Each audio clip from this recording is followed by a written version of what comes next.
안녕하세요. 반갑습니다. 빅토리 입시랩의 윤현중 컨설턴트입니다. 오늘은 좋아하는 학교 중 하나인 가천대학교에 대하여 마지막 부분의 예시를 통해 말씀드려 보도록 하겠습니다.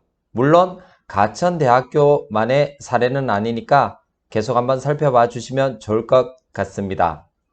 보통 논술하면 가장 걸림돌이 공부를 조금 한다고 하는 학생들이 도전하는 전형으로 알고 계십니다.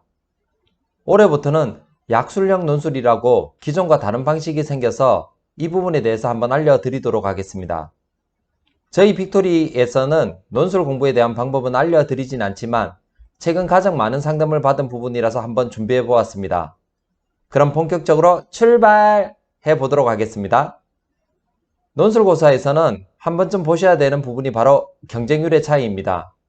이는 수능 전에 논술을 보느냐, 수능 후에 보느냐에 대한 차이로 보셔도 됩니다.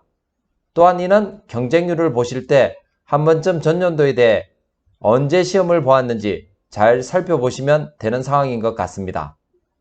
그럼 올해 2022년 전형에서 수능 전에 논술을 보는 학교와 수능 후에 논술을 보는 학교를 확인해 볼 수 있습니다.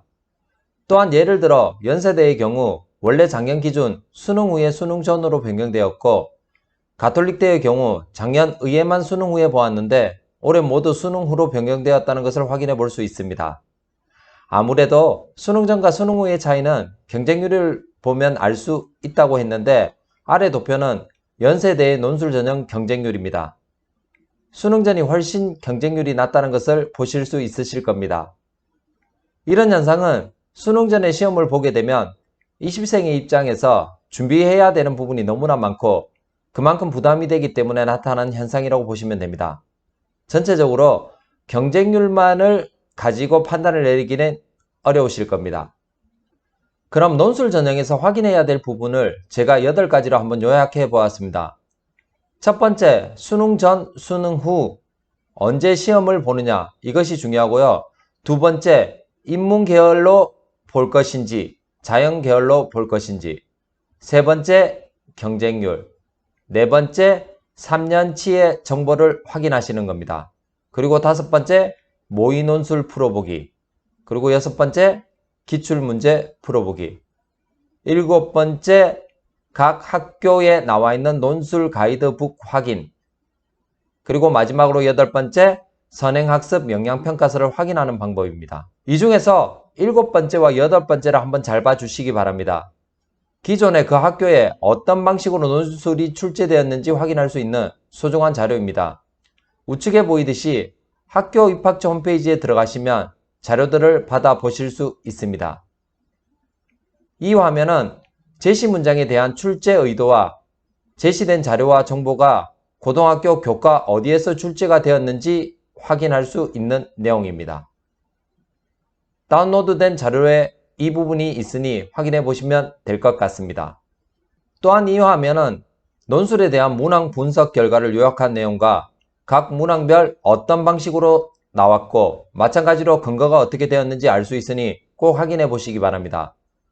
이렇게 간단하게 논술 전형에 대한 부분을 이해하셨다면 다음으로 논술 유형이 어떻게 있는지 한번 보도록 하겠습니다. 보통 9가지 정도로 나누어 볼 수 있습니다. 약술형 논술부터 수리, 의학 논술. 자세한 부분은 각 논술 가이드북이나 입학 전형에서 논술 내용을 잘 살펴보시면 될 것 같습니다. 여기에서 제가 방송을 준비한 이유인 약술형 논술에 대해 말씀드려 보도록 하겠습니다. 약술형 논술이 무엇이냐가 먼저 중요하겠죠? 기존 논술의 경우 근거 자료를 바탕으로 본인이 주장하고자 하는 논거와 논증을 정확하게 서술 형식으로 풀어야 하고 그 방식에 많은 정보 데이터를 넣어야 하는데, 이 약술형은 쉽게 말하면 짧게 한 문장으로 학교에서 수업 시간에 풀이하듯이 해석하셔도 무방하다고 생각해 보시면 더 쉬우실 겁니다. 각 대학별로 모의 논술을 준비하고 있으니 한번 도전해 보실 것을 추천해 드립니다.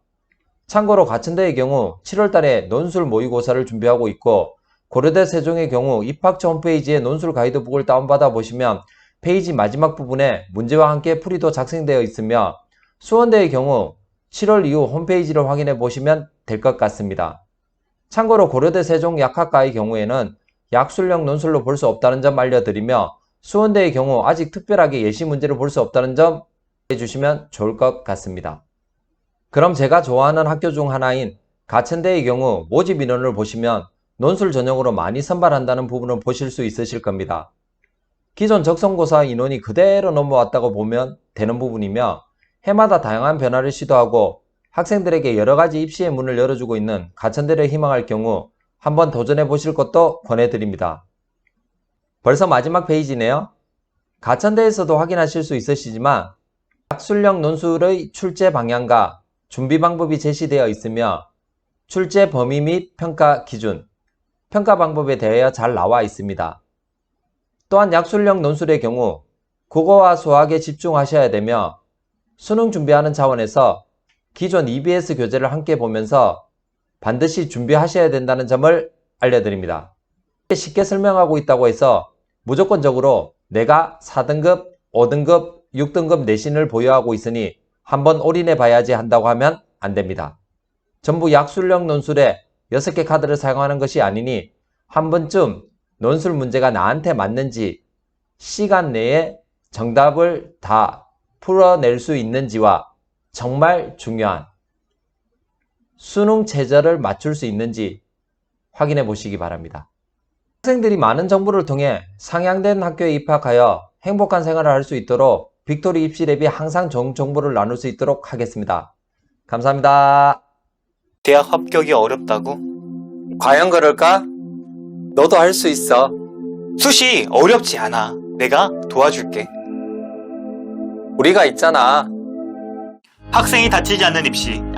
대학으로 가는 마지막 관문. 많은 학부모님들의 성원에 힘입어 2022학년도 빅토리 입시랩 수시 결과 컨설팅 모집을 시작하겠습니다.